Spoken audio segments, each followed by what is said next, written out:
All right, ladies and gentlemen, we're going to go into game 2 right now. It's going to be on the Shattered Temple. Continuation Gumiho and TLO. Let's get into it. As we got TLO up 1-0, as you can see on that beautiful top part where there's a giant 1 next to his name. And then a 0 for Gumiho. Yes. That's how we normally know, signify an advantage. The symbology of StarCraft 2. The symbology. You mean the symbolism? Now, here's the funny part about that. Symbology, not real. I'm waiting. I'm waiting for people to tell me that because they couldn't wait the 5 seconds it took for me to get that reference up. I actually did a quote. It was from Boondock Saints. Do you remember that? A very quotable movie. Yeah, of course. What is the symbology? The symbolism? What's that guy's name? I can't remember. Peter Gabriel. Yeah. 9 o'clock position, we do have the red Terran, FXO Gumiho trailing 0-1, as that scoreboard does symbolize. Show you. And Andre and I explained that at length. Now, in the top right-hand corner, 3 o'clock, it is the blue Terran Liquid TLO up ones, or excuse me, the blue Zerg. I apologize. You're killing me. The Swarm, guys, look, I get it. I fired the guy, okay? I am sorry. Now, Shattered Temple, interesting choice for Gumiho. This is a map that, of course, he understands. We're not going to get the question mark like, is this Crevasse? Like, no, dude, you picked this map, so you better know this freaking map. And here we are, Shattered Temple. What are the benefits as a Terran player, Gretorp, that you would find TVZ here? Oh, everything, man. Everything. I mean, the positioning, the easy third accessibility, the fact that I know I'm not against something like a super fast third coming from the Zerg, I should say. It's actually very difficult for Zerg to... Oh, God. Yeah. First blood over here. That drone. Who are you going to call? Not him, because he's dead. No, he did. Didn't have a phone to begin with. Now, Liquid TLO is going to just go ahead and do the same opening, at least up until this point. Gasless expand. Pretty standard stuff. A lot of times Zergs will throw down that gas. 15, 16 supplies somewhere in there if they want to get some speed, lings out, potential roaches. But on Shattered Temple, like you said, not the biggest 3-hatch map, so you don't necessarily have to... Well, I mean... I guess the point I'm trying to make is because of this narrowed space, you don't want to go too fast gas because your speedlings aren't going to do nearly as much. You should be facing a reactor expand. And the best thing when you're going up against a Zerg, like the third's not going to be too fast, but also, there really can't be like super all-ins. So it's normally what we'll see is either 2 base Spire tech, which is kind of out of fashion, or you'll see what I think is a little bit better, which is like this fake roach aggression play. Take down the rocks, and then of course take your third and go into, roach, zergling, infestor type of style. Yeah, we're actually seeing a lot more Korean Zergs opening up with, I don't want to say, well, okay, half-assed roach openers is I guess what I'm trying to get at here. They don't go roach. They sometimes get speed, but that's usually like the very end of the roach tech that they'll get to. And what they do with those 9 or 10 roaches, they hold off the Hellions outright, take a faster third, just like you said, and then transition normally into either Ling Infestor or Muta. Both are strong off that. Very much so seeing NASTL do that. I've seen a few others. The name eludes me right now. But it's pretty cool stuff. I really like that. Yes, it delays the tech, of course, but it gives you stronger economic standing at the beginning. Exactly. So it's kind of different schools of thought. Now, we are seeing... Well, this is not reactor expand. This is actually like a 1-1-1 kind of opener. Interestingly enough. And let's talk about what we know from last game too. Right. Of course, Gumiho has shown that he wants to all in. So potentially, if he shows the Banshee before knowing, or his opponent knows that there's a command center out, which the Overlord is so close to right now. But if he shows that, potentially the TLO can look at that as, oh, I'm getting all in again. Let me go ahead and mass defend it. It'll incur some sort of, oh, he's going to scout it. Oh, so smart. TLO. Let me say this, okay? TLO, I don't think anyone would argue on his behalf as having the best mechanics or he's the fastest player. But hands down, he's one of the smartest.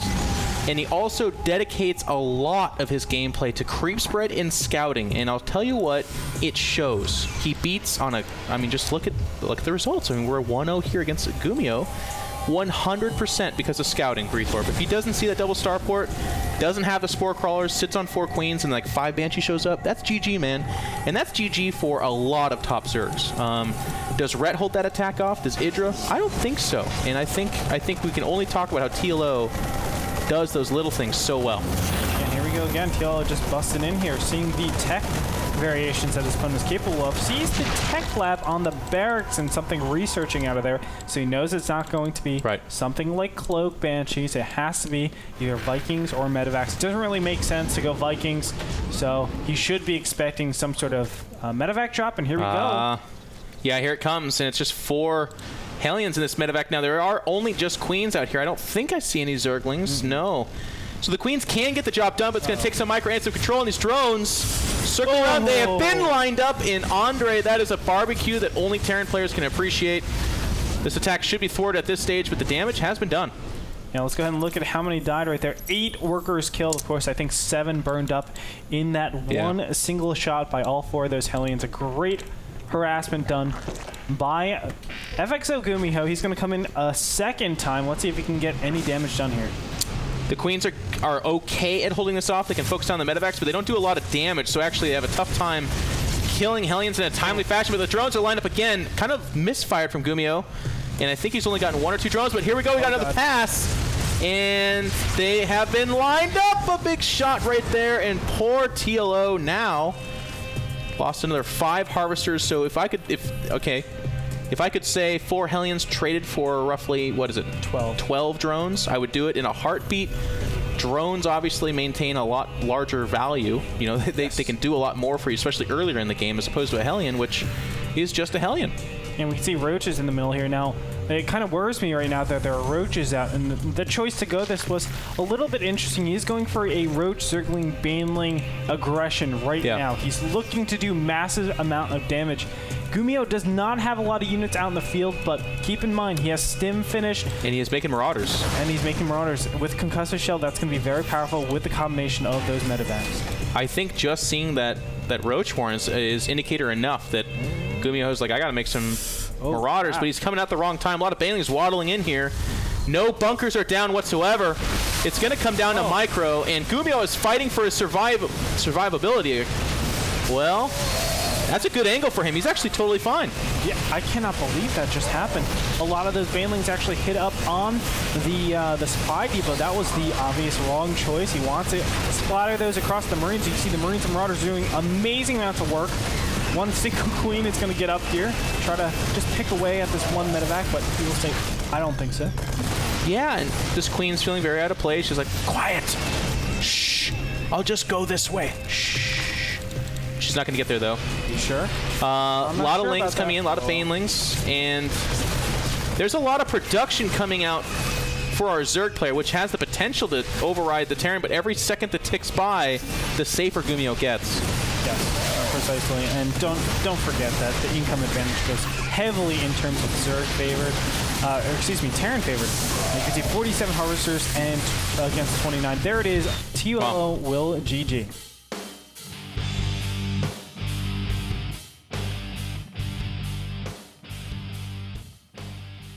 Okay, so, I mean, after losing those 13 drones, I guess TLO said, okay, I think I'm pretty far behind. Yeah. Having opened Hellion and so much tech that he saw, he probably felt that a Roachling, Baneling timing could do it, but if I could say so myself, I think when he tried to go up that ramp and really go for the win, not killing those SCVs, that was when he started to lose. I think if he kills the SCVs, makes the Terran come to him, or lifts up the command center so that he has the choice to say, okay, damage done, I'm going to go back home, I'm going to macro and catch up. I think that stabilizes, and perhaps he's okay from there. Yeah, I think going for the SCVs would have been a much better decision. Just stop that lower base from actually doing anything at all. Marines and Marauders with Stim, with Medivacs, are actually really good at surviving. They can do a lot. They can kite all day long. So if you say you're not going to get any more really space, because pushing forward and actually following the Marines and Marauders gives them space. When you attack a particular base, whether it be an expansion, barracks, supply depots, whatever it is, it says Marines come to me, and then you don't have all that space to start to work back and do things. So I think, yes, precisely, going for the SCVs, not only do you catch up in that economy, you also kind of mitigate the damage done by those Marines and Marauders. So, but that being said, we're at 1-1. Gumiho and TLO are 1-1 piece. So we're going to go into Game 3, the final game between these two players. See who's going to draw first blood in the matches for the Team Liquid versus FXO. Join us. We'll be back after this break.